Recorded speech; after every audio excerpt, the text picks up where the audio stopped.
I think we'll do three things today. One is just a little catch up and see where folks are.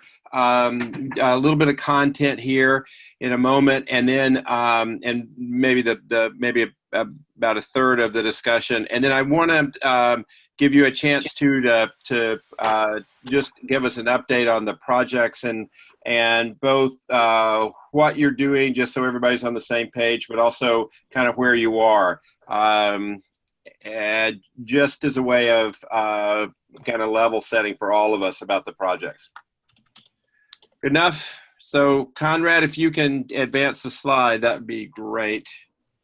So we're gonna, let me just, before we do this slide, let me ask you to any updates on your leadership. That one of the ways to think about this is, have you done anything differently as a leader? It could be tied back to the program or not, but just aware of your approaching a problem, handling a situation differently since we had our first session.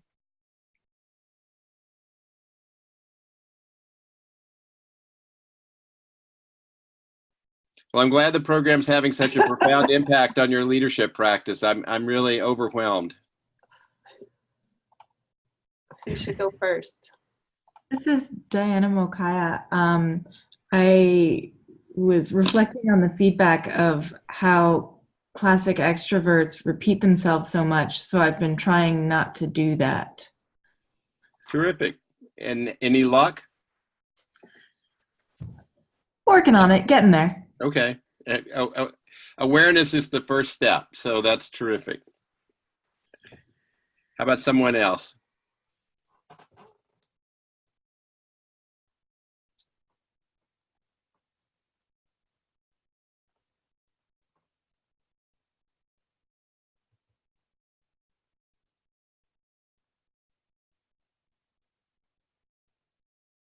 This is Stacy Ludwig. I would say that from my experience, sorry, I'm here with Nzinga Cram, and we have both the speakers going, so I'm getting my voice back at me.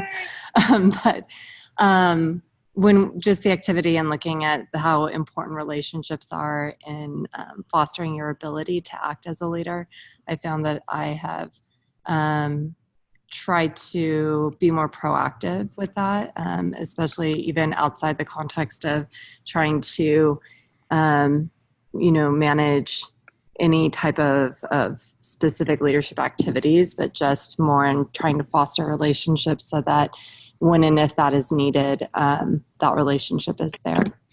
That's great. Terrific. What, are you using anything special to remind you of that commitment and what you're trying to do? Any triggers or reminders or help just to remind you of what you need to do? I would say more self-reflection. Okay. And, I would say it's kind of, for me, led more to an opportunity of things that I can do within the context of my work thus far, especially working more as a per diem. I don't hold a leadership specific position, but in building those relationships, whether it be in working with my colleagues still within a per diem context, as well as, down the line trying to build those skills. So I think that it's been more of an opportunity for me to be proactive without a specific leadership position. Okay, that's great.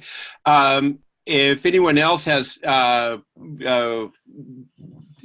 examples or techniques that you're using, one of the techniques I was just talking to someone this morning about that I think is pretty common, but we don't always apply it here, is just using a part of your notebook just to jot down. It's nice to jot down in a disciplined way, even daily, even if it's just a few words about a reflection on a meeting, a reflection on an interaction, but to keep you focused and use that as a technique to kind of bring you back to what you're trying to improve, whether it's a extrovert trying to be quiet quieter or getting you to be more reflective, whatever it happens to be. But there is something, we almost always have paper and pencil with us. Some of us do keep a formal notebook, and even a few words tied to an interaction is a great trigger to kind of keep you on track. Someone else about things that you are more aware of in your leadership. This is Jasmine Baines. I guess what I really needed to focus on was when we talked about, mental health and taking time to relax and recognizing the signs of burnout. I think that's really helped me, because now, before, like when I would get tired, I would just tell myself, no, you're fine. Just, you're just tired because of X, Y, and Z. But now, recognizing those signs and, recognizing the importance of taking some time away to yourself and, trying to replenish yourself, it really did make an impact. I feel like I've been able to get more things done that way, because I was taking more time to, really give myself a break, which I wasn't recognizing before. So that's something that really helped me out. That's great, and so wise, and something that we forget all the time. But at some point, we just aren't using our time well, and to get that perspective and get that rebalancing really important. Just a couple more, and then we'll turn the page.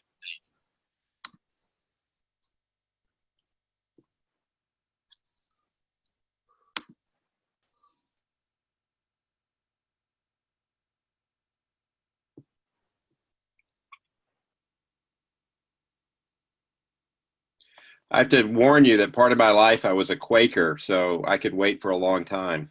This is Catherine, so am I. Hi, Catherine. Hi. Catherine, we're just offering any quick observations about reflections that people have made about their leadership. And you don't even have to have done anything about it. It's just, even just awareness is a terrific beginning here. Hi, Ed. This is Janine Rodhams. I had one interesting circumstance where I found I have been having one skilled facility in our area that's not been really very cognizant of helping patients. And we had an acute episode go on with this person who wound up actually dying from what happened. And I went in there at night, and I found myself standing at the nursing station with my hands on my hips in that lovely pose that we talked about during the meeting. Right. Being the head leader in the area, almost barking out orders because of what was going on. And I stepped back from that and thought, oh my gosh, I'm assuming the position,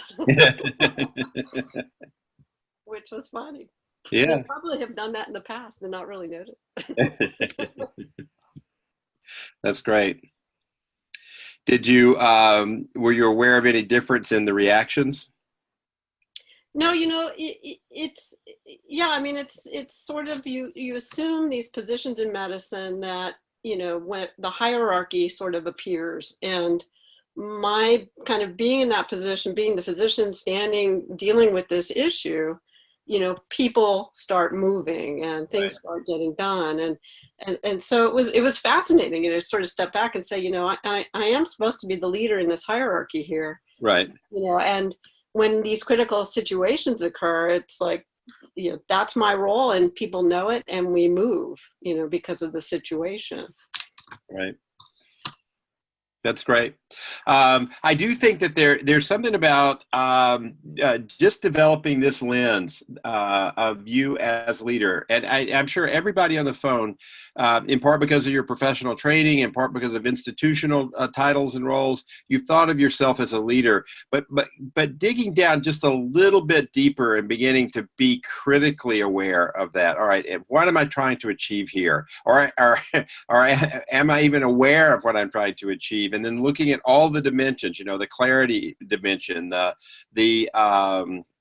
relationship dimension, the task at hand, and then intentionally acting. It's just so important.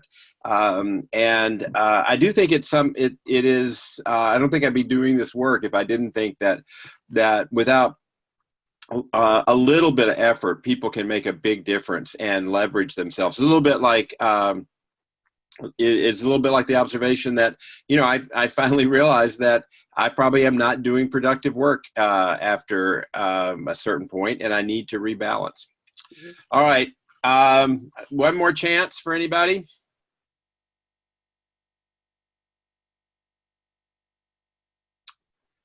All right, let's talk a little bit about project management. Karen, if you could just click one more time. I think I've got a little cartoon at the bottom of that side. There you go.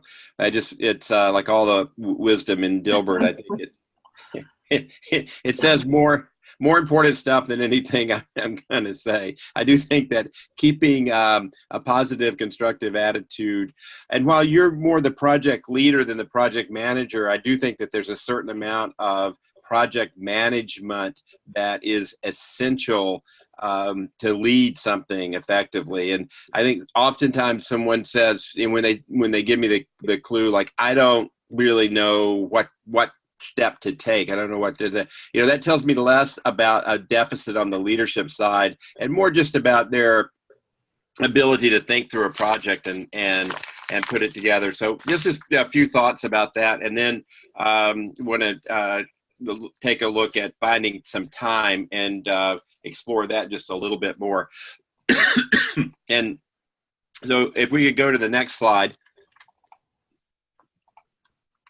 Our job is to do this translation from vision to strategies to plans. And that's really more of the leadership assignment, leadership work that we do. But one more click, Conrad, and we'll get the details. But the reality is, for projects, we have 4 steps that I certainly used when I was actively running the center, but I still use them. If I've got a piece of work that I'm doing for Shelley or for the Medicaid people, I'll organize it using this really simple component. And what I want to do is just walk through these steps quickly. Please just interrupt with their questions. I think one of the problems in this kind of format is that folks can sometimes not raise their hand and not get engaged. So please do that as we go through. So the first step is to initiate. Then we actually get to the plan, and has many of the operational details are there. And then the control issues come out. And then number 4, the closing step, is one that a lot of people either pay no attention to at all or forget to do. And one of the downsides of that, of course, if you don't close off a project formally and kind of recognize people and also celebrate, you can really add to the sense of overload and a never-ending set of work challenges. So let's go to the next slide. So this just has some basic issues, concerns, questions. Is it a project? So there's some things that you've already done 5 things today that weren't projects, but they were tasks that you just got done. You probably had a lot of control. There was not a lot of diversity of opinion, not much interdependence. You could just go and act. Maybe you checked 1 or 2 things with some people or looked something up, but the first question is this worth the effort to move it to a project? And that may sound like a silly question, but you don't want to spend a whole lot of time overly formalizing something that doesn't actually need that. The second is being clear about the objective. I think lots of organizations, teams, units, departments, hospitals, and ourselves, because we haven't taken this time to refine the objective. We have a vague, fuzzy notion about what we want to do. We don't really clarify that.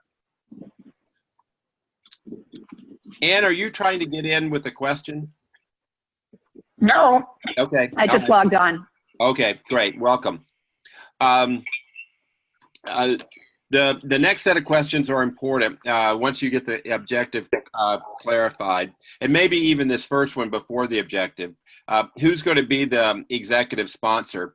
And that's not a concept that we've often used in healthcare to design things, but we haven't thought about how we what kind of executive sponsorship do we have for that. I would encourage you always, as you're doing these projects, to enlist someone. Hopefully it's someone who you have developed the project idea with, who's already supportive, already engaged and involved in the project. And if not, then it's time for you to go and find that executive sponsor and to actually get them engaged in just that way.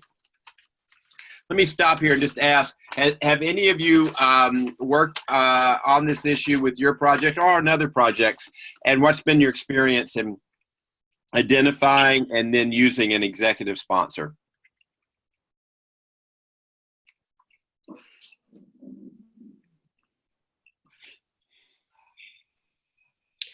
Well, I've never framed it that way. And I think I've gotten in trouble at times because sometimes I'll have an idea and I'll check it out with my local folks and everybody thinks it's a good idea. But if thinking back, there have been many times where I didn't seek executive sponsorship, and then when we hit various kinds of institutional obstacles, we didn't have anybody to help us clear the way. Yeah, that's great. I mean, I think that's the dynamic that we have, and oftentimes because we live in an environment where people aren't used to being executive sponsors, they don't even have a sense about what that idea is. Even giving someone a half of a screen of an email that just outlines what you want from them as executive sponsor. And they're in the Just Enough project planning book, there's some very useful language to help them and you understand what that person wants. You don't want them to think that they're your ultimate get out of jail free card, that all problems will be pushed off to them and they'll resolve them. But what you want is to be as clear as you possibly can for this particular project and your particular needs of what you're going to want and need from them. And that's just so much better than for them to say yes and then for them to be able to deliver. And I would encourage you to think carefully about what it is, what kinds of things am I likely to need. Doesn't mean that if something comes up, it wasn't on your list, you can't go to them. You should. But if you've been clear and they've been clear in accepting that, then that's going to make for a great relationship. You're the project. Yes, go ahead. I did this when I'd had a sponsor actually for my chip project, and I needed entry to the larger healthcare system to do a larger training across the entire healthcare system. Yes. And I asked for an introduction to a larger institutional setting to do the training, and then they literally made the introduction for the ask for basically a handoff for executive sponsorship for a project that worked really well. That's great. A wonderful example. And was it faster, more efficient working with them to do that? It was the only way that was going to work because otherwise I'm one of literally 5,000, 10,000 people instead of here, I'm lending you my name. Please do this thing that I'm asking you as a peer. That's great. I think it's that entree, creating that portal, vouching, credibility, all that stuff is really a great thing that a sponsor could do. And the other thing for you to start to do is also seeing yourself as executive sponsor. So not only learning how to use one, but learning how to be used as one as you push work down in the organization. So don't forget about that dimension. We're not going to practice it so much this time, but as you grow and have more and more responsibilities, that's going to be a big piece. Stakeholders are important. We'll talk some more about that in one of our sessions. But but already, even in these examples, they both are examples of where stakeholders are involved. And then I put customers as a second category here, different. And some people would have them as a stakeholder, but these are patients, members, folks that we serve, and how are they going to be involved or not involved, depending on the project. Just important to think that through. The fourth point is about this full understanding of it, understanding if people's toes are going to be stepped on, who's going to be advantaged by this, how soon it needs to go forward. All of those questions about the positioning need to be asked. And then finally, do you have the authority to do that? Now, if you've got an executive sponsor and they're tied to the organization and they're granting you, charging you with that, then you do have the authority.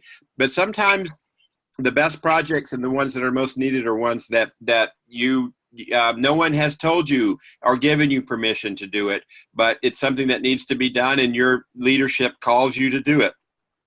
I'm not encouraging you to take on all the projects like that, but many important things that need to be done will have this dimension, and you just need to be aware of what it means to have formal authority and push something, and when you don't have formal authority, but it's still something that you want to advance, something that you want to push. And then perhaps at some point in the project, you get formal authority granted, but you don't have it at the outset, and you have to kind of earn it. All right, let's go to the next slide.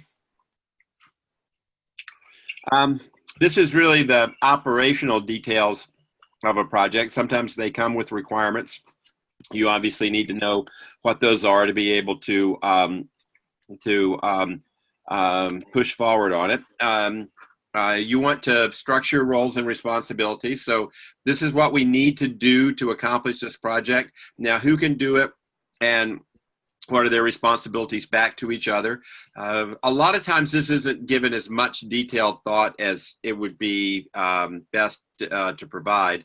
And thinking about that, developing that project plan with all of the roles and responsibilities. You don't have to detail all the work yet, but get the roles and responsibilities. The kickoff is important. I'm doing a project right now to realign the whole Medicaid program in Virginia, and we got a lot of buy-in from the executive team, a lot of good folks on the outside involved in it, but we're really carefully now talking through designing exactly how we're going to present it at all levels. The next level of leadership, the operational leadership, and the rank and file folks in the organization. And even for them, what do we need to tell sister agencies and state government? And what do we also need to what do we need to provide out to the members? And that's just an important piece to do. So the project plan, part of that, really essential. And then risk contingencies. I don't think I've always been really good at that, but I think increasingly, I think it's a great focal point for what happens if we aren't funded. What happens if we don't get this review through? What's the downside of being successful with this? All of those are important. And then how are we going to control this? And the core of that is always the communications plan. We've got the roles divided up, but what are the expectations around communication? And then some sort of approval, depending on the nature of the project, depending on how formal it is and how visible it is within the organization. You want to be able to get an okay, a sign off on that. Let me stop there and see how this rings with your experience in running projects.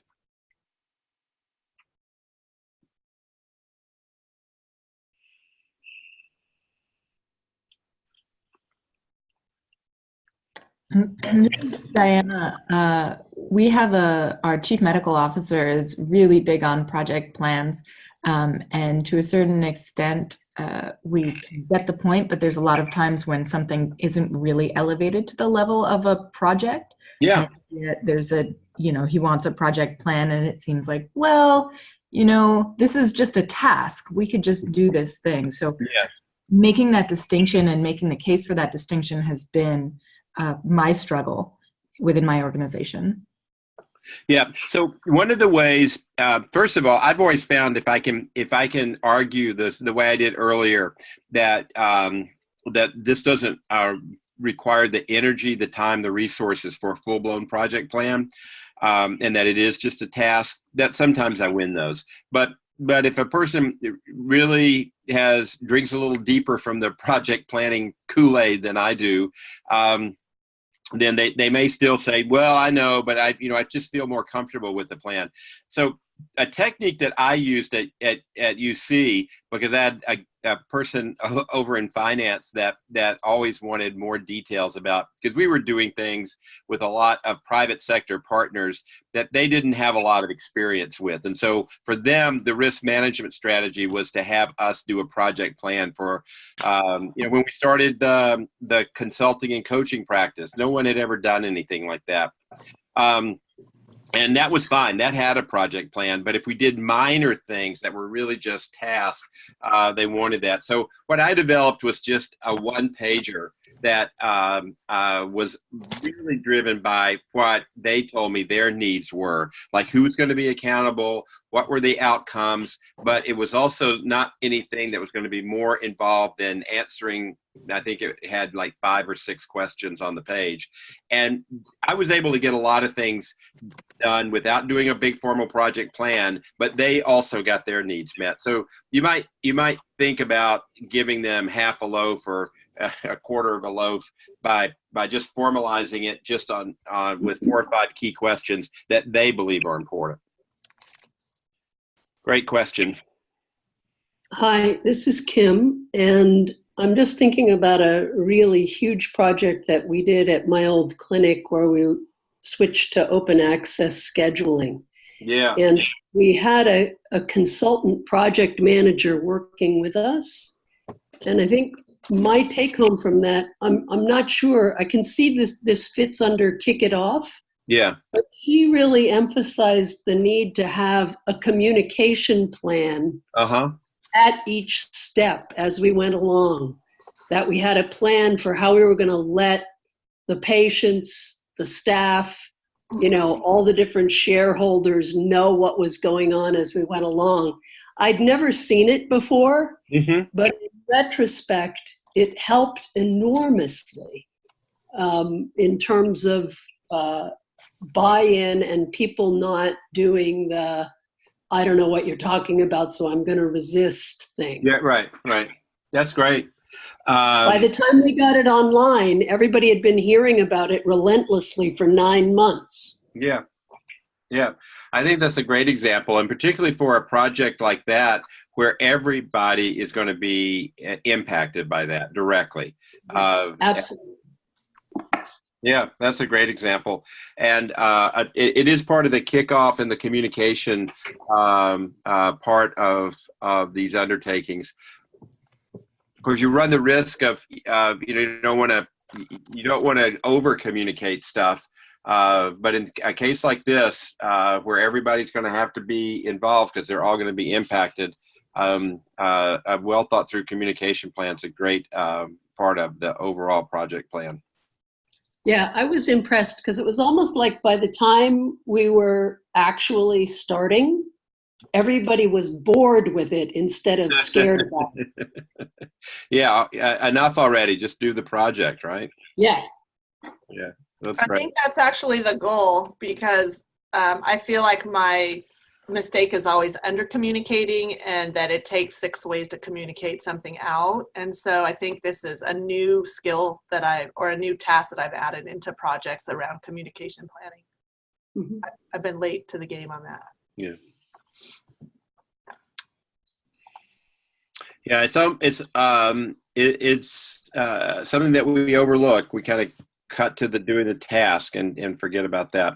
Let's go on to the next slide, the third phase, kind of the control part of it.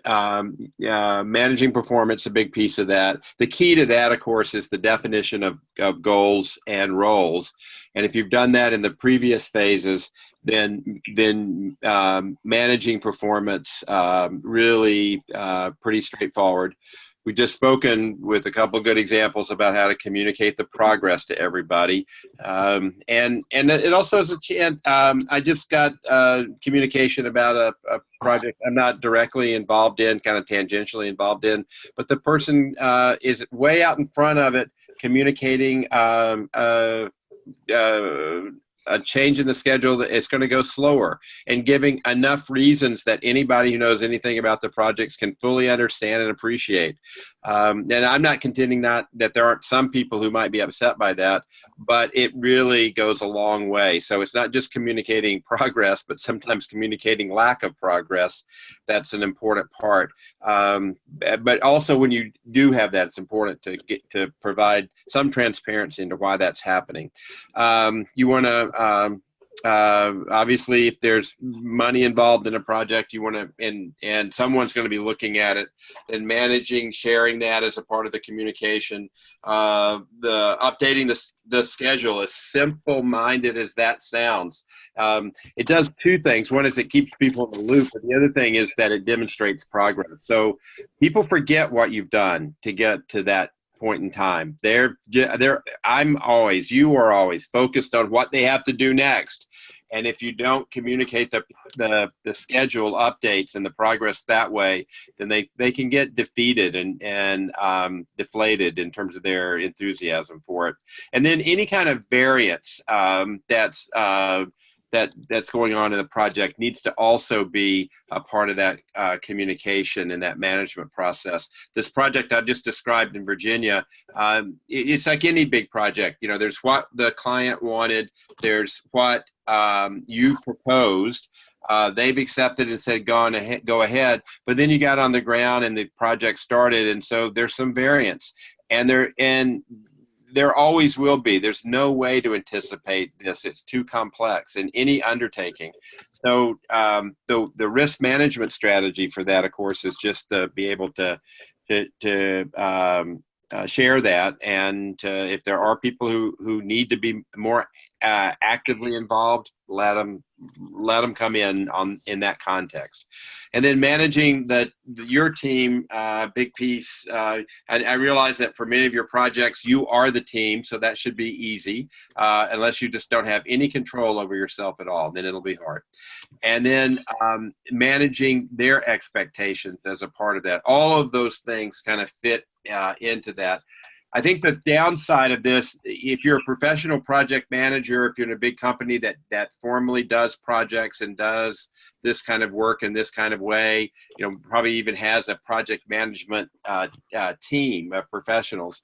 All of these things come second nature, and that's what they're paid to do. You're oftentimes doing this project in addition to your day job of being a physician. So you're not going to do these things as completely or as thoroughly as someone might who's a full-time project manager. But they are things that you can use to drive your thoughts about, okay, is there a phone call I need to make? Is there a conversation with a larger group of people that I need to have? Have I more or less addressed these steps? So I think this one particularly, I'm not going to get you to back away from the definitional work in phase 1 and 2, but in this phase, you really have to adapt and adjust it to the realities of not being a full-time project lead. And in that respect, have any of you made any adjustments, kind of these ideas, and you've adjusted them to fit with your work?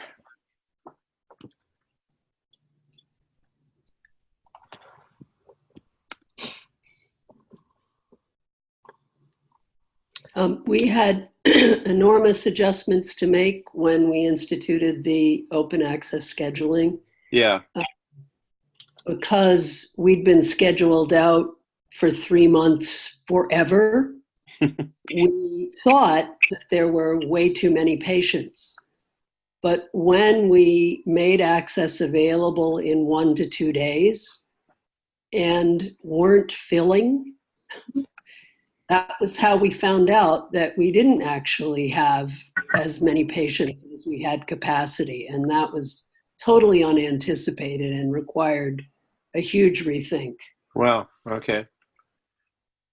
When did that happen in the project life cycle? It became clear over the first 2 to 3 months after we started open access. I mean, we figured there'd be some bumps initially with patients learning that they could call in and get an appointment, and they could do that rather than go to the ER or urgent care. Right. But by the time it was pretty clear that everybody knew, we still weren't filling. Yeah. And we had built tons of extra capacity. Mm-hmm. So yeah. That's a that's a big issue to arise in that project. Huge.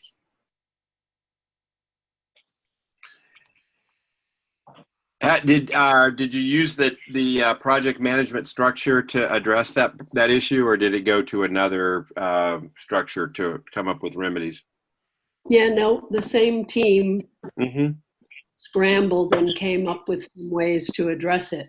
But it was also interesting to realize that the inefficiency of the old way of scheduling, among other things, is that it obscures what the actual demand is. Right. When you've got 30% no-shows every day, you don't actually know how many people want to come in. Right. Right. That's a great example of just what I'm talking about. You kind of fall back on this structure to manage that risk that's inevitably going to come up. All right. Any other examples of adapting any of these concepts or principles to projects you've worked on in the past, or maybe even the one that you're thinking about now?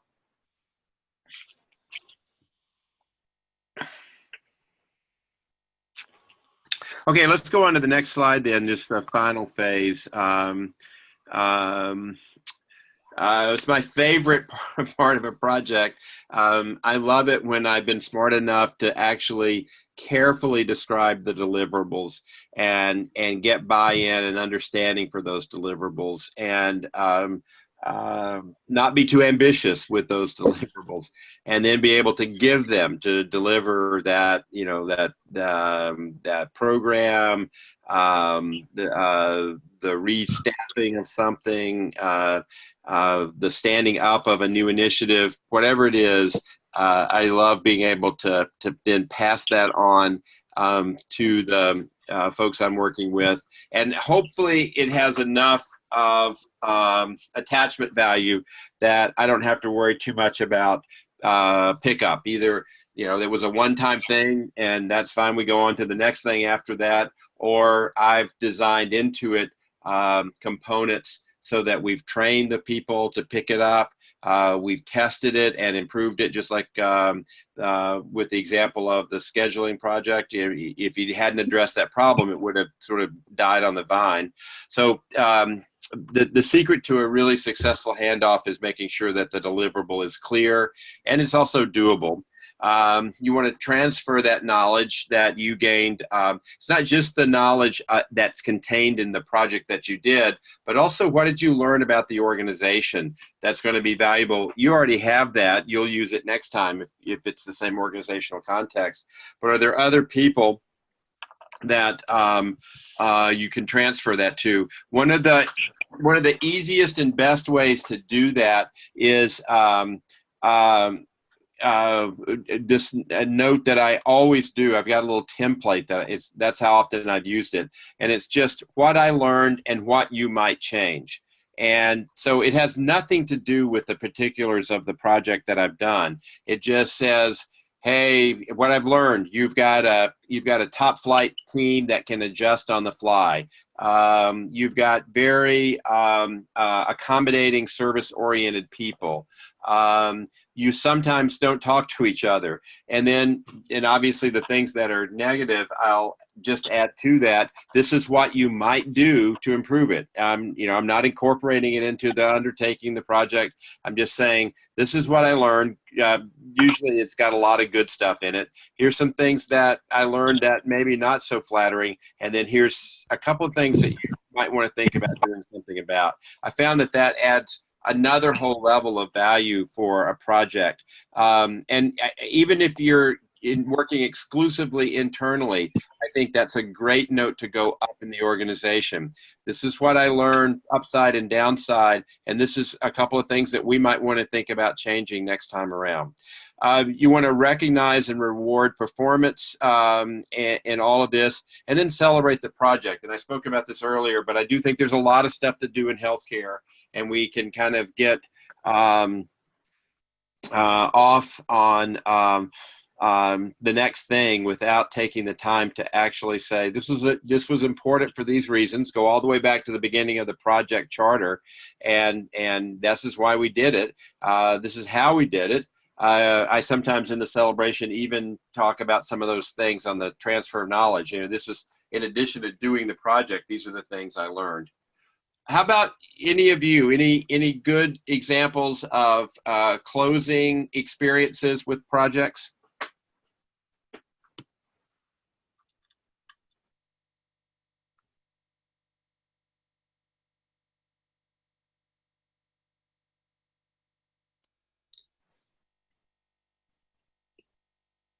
Hope this isn't an example or a reflection of the fact that you don't close projects, because that is also one of the other things.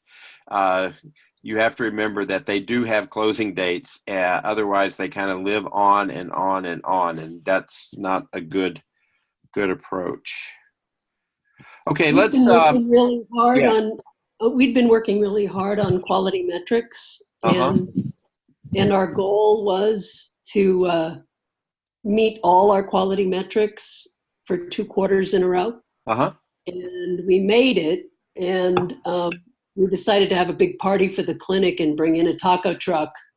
And That's great. And actually, once the administration found out that we were throwing a party, they showed up with a plaque and this, that, and the other thing. So it was kind of nice. Yeah, that's very nice. I'm sure the tacos were much more appreciated than the plaque, but we had a complicated one in that we were asked to roll out Open Note, which is an Epic system where the patients can actually read the note that you write.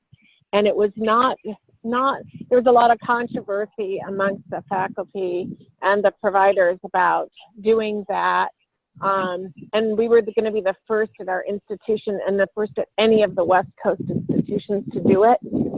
And so it was a controversial issue, and we set a time to do it, and a very close feedback to how's it going, and troubleshooting and actually coaching on words that work as problems came up. So it was a very, very tight feedback loop for getting feedback to the people who are writing the notes on how it was going for them.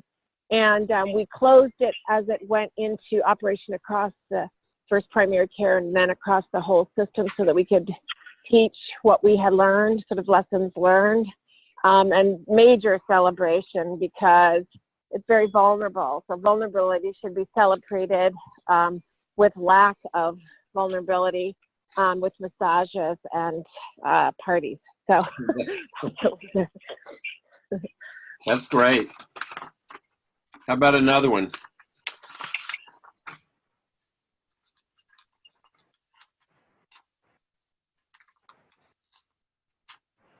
Okay, I think these are all good. One that I didn't have any hand in. In fact, I was watching it from up about 4 or 5 floors. But one of the things that's a big issue down at Genentech, where I do a lot of the work, is my work these days, is what happens when you get a promising molecule that isn't going to do what isn't going to make it into drug development and to being approved by the FDA. It's an expensive project. 50 to 60 people have dedicated 3 or 4 years of their life to doing the research. and moving it from the lab to maybe even some early clinical trials. And so there's a lot of investment in this drug, but you have to choose. You've got 10 or 12. And sometimes you need to know, is this going to be is this as efficacious as we think it is? And if not, then you have to end that. And while it follows all the scientific virtues to actually do that, you can imagine how difficult that is for the organization and for all of the team that's been involved in that. And the senior VP for clinical development did a really nice thing about 6 months ago. So there was a high profile molecule that was not going to make it to the next level of development. So that decision was made to kill that project. It's a very brutal word, but that's what it is. You've killed the project. And he hired a New Orleans jazz funeral band to do a bayou wake for the and he led it. He led the thing with an umbrella, and they went all around the Genentech campus, celebrating their hard work, and also the fact that was the right decision. I mean, this drug would have taken the development of this drug would have taken away resources from other drugs that were more promising, but are on conditions that were more critical in terms of being needed to be addressed. It was a great thing. I think people really appreciated the extra effort. Probably would have been better with the taco truck, but that's just the way it goes. So we've got a few minutes here. I don't want to. I don't think we have time to do both things in terms of how to squeeze a little bit of extra time into your calendar, and talk about the projects. Are you ready to spend a little bit of time just identifying the project and what you're thinking about working on, or what you've already started to work on? Would that be a helpful use for the last few minutes of the project? I can send out the information on how to manage your meeting time and your email, and maybe we could have that as the focus for another call. But you tell me. I'm happy to do one. We probably won't get through all of that, or we can pull back and just focus on your projects, and then pick up the finding time topic a bit later. You mean we can find time for the Finding Time project? Is that what you're proposing? I was not going to make that observation because it seemed to be painful for me to admit that. But yes, we can find time for Finding Time. This is Nzinga Graham. I guess for maybe some of us, myself, I only speak for myself, who are having trouble maybe kind of thinking through a project and what that would look like. Is there an opportunity where we could either sit down with you or Shelley or someone else to even brainstorm? Like, I have actually no idea what my project will be on. Okay. Well, I love working with a blank canvas. That's great. Okay. Nzinga, I would be delighted to do that. I can't. And I'm sure Shelley would as well. But I'm open to all of you. If you want to just brainstorm about a possible project, if you've got some ideas, you want to narrow it down and pick one, or if you've got one already and you want to kind of go back and revisit some of the stuff, I'm always open for a phone call. And I think you all have my email. Just email me and we'll schedule some time to do that. Okay, thank you. Yeah. How about others? Where are you with your project? What level are you?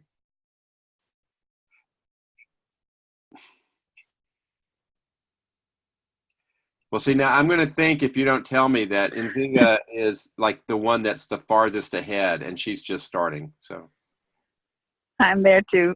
This is Chrissy. So I have an idea for a project, but that's about as far as I am. Okay, that's fine. It'd be great to know all of this.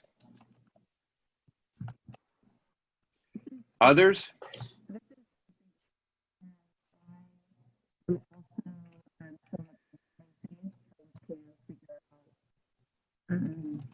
Where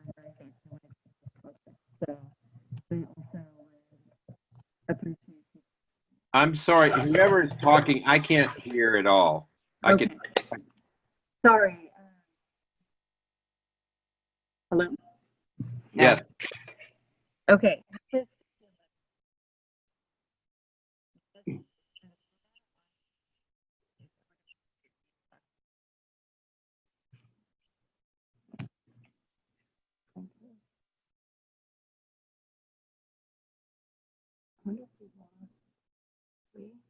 don't think so. Can you hear us? I heard that last question, but that was it. Okay, that was Stacy and I are actually at a conference, the AAFP Urgent Care Conference together, so we were just using one laptop. She's also in the same boat that I am, so Okay. it sounds like a couple of us need some guidance. Okay. Well, why don't we do that? Why don't we, if you would, not a requirement at all, but if you want to speak with either of us, just reach out to one or both of us together, and we'll Shelley and I'll do a little triage. But I do think that it's particularly if you're I know in the CHCF program we'd oftentimes put people together, and we met more frequently, and we would just put people together in smallish teams to talk through their projects, and they would get new ideas or see that that they needed to pare their project down, maybe elevate it a little bit, and then a lot of real practical suggestions about how to go ahead with the things. So that's great. We'll do that. It sounds like that's about the stage that we're in, and that would be helpful. If I could ask a question too, it's a little unclear to me how mentors get pulled into these projects and how people who are working on projects would have an idea who might be helpful to them and that kind of thing. Yeah, that's So a great plan question. for that? The two things that I'm aware of, and I'll ask Shelley to obviously this is an area that needs some clarification as well. But if first at the first meeting, and then having you participate in all the activities, the mentors, it's important for the fellows just to know your experience, background, and the areas that you would feel comfortable helping out on.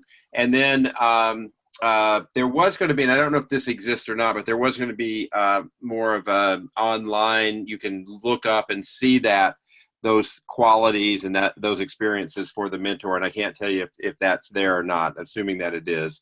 And then the second part of it is that the fellows have to take the initiative to reach out to say, now a suggestion for that might come from me, or probably more likely from Shelley. Why don't you reach out to this person because they've done something similar, or maybe they're in your area, or they've got this particular skill that that you're going to need to develop to do this project.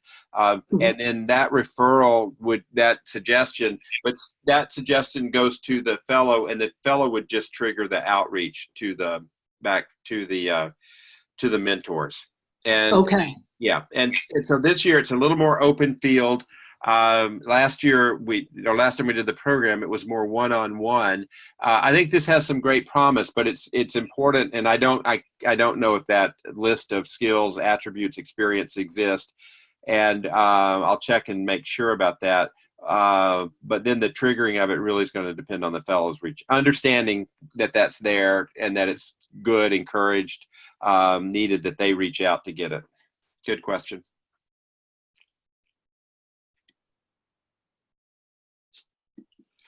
Okay, so we've got just 5 minutes. So what I think the best use of this time is on the finding time pieces. You're kind of familiar now with the lab books that I put together on these leadership topics. So I think what I'll do is send that out. The one on finding time. It also has a little bit of homework exercises, not a lot, because as it turns out, spending time on leadership lab books is not helpful to finding time, but just a few exercises for you to think about. There are 2 or 3 things at the kind of macro level that are important when you're trying to organize your time. And the first one is one that we've already talked about with the projects. Is the vision clear? Are the directions clear? Is it coherent that I'm working what I'm working on? And if you don't have that, then the temptation is just respond to the crisis du jour, but sometimes to the opportunities and all that. But just a few steps about how do you make sure that you do have enough vision, direction, and coherence to be successful in that.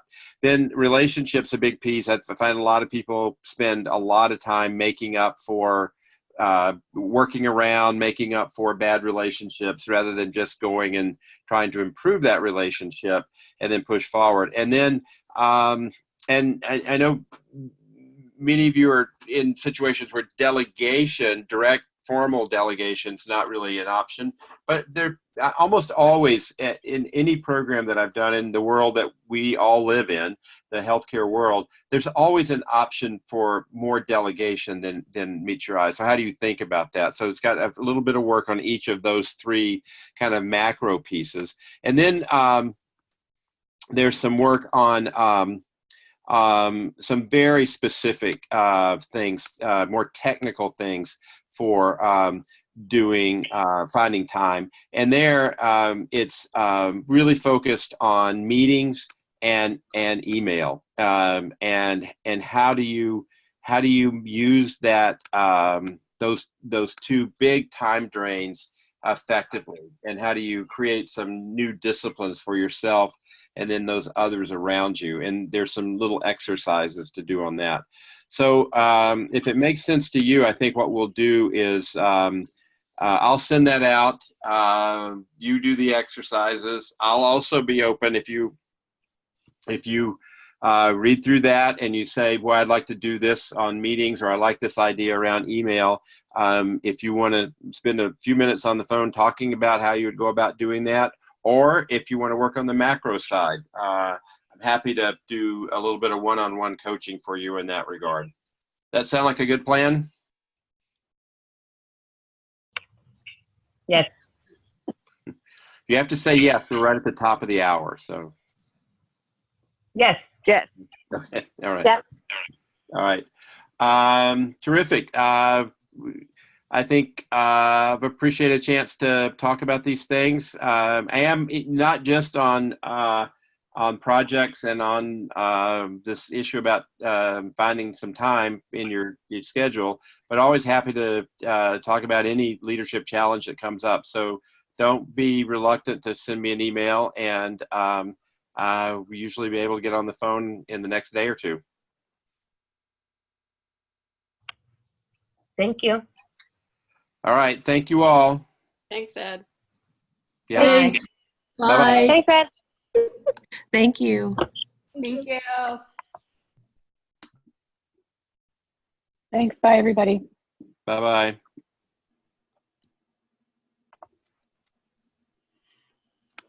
Thanks, Ed. This is Conrad. I just to let you know that I've recorded everything, so I'll make sure Shelley knows where the recording is.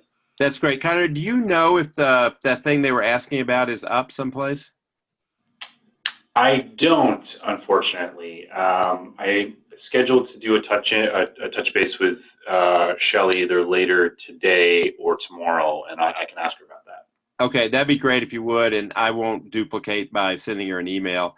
How did you think it went? Just 1 second. I'm just gonna stop the recording here.